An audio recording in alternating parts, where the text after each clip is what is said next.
যে ঘরে প্রথমে কন্যা জন্মায়, খায়রুকুম মান বুকিরা বিল উনসা, সে ঘরটাকে আল্লাহ তাআলা বরকতময় করে দেয়। 2 সন্তান তো 2 জান্নাতের দরজা ওপেন। 2 কন্যা সন্তান, 3 কন্যা সন্তান তো 3টা জান্নাতের দরজা ওপেন। সুবহানাল্লাহ। স্ত্রী হয়ে যখন ঘরে যাবে, যে ব্যক্তি তার স্ত্রীর কাছে সেরা, পরিবারের কাছে সেরা, সে সবার কাছে সেরা, সে আল্লাহর কাছে সেরা। সুবহানাল্লাহ।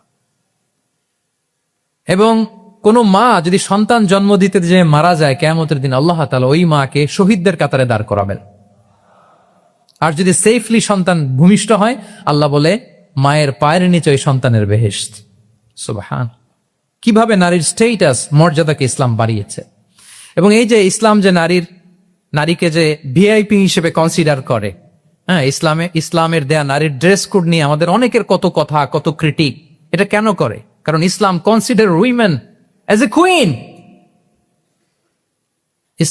ইসলাম তো নারীকে রানী হিসেবে কনসিডার করে। কি হিসেবে বলেন?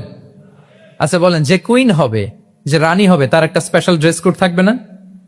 তার একটা স্পেশাল প্রোটোকল থাকবে না? রানীর সাথে কি যা মনে চায় তা করা যায়, দেখা করা যায়, তার কাছে যাওয়া যায়? আল্লাহু আকবার। কারণ ইসলাম চায় নারীদের জন্য পৃথিবীটা নিরাপদ হোক। ইসলাম চায় নিজ গৃহে বা কর্মক্ষেত্রে নারীরা নিরাপদ থাক। ইসলামের যত ভ্যালিউজ আছে, যত রুলস এন্ড রেগুলেশন আছে, এটা আমাদের ভালোর জন্য, মানব জাতির কল্যাণের জন্য।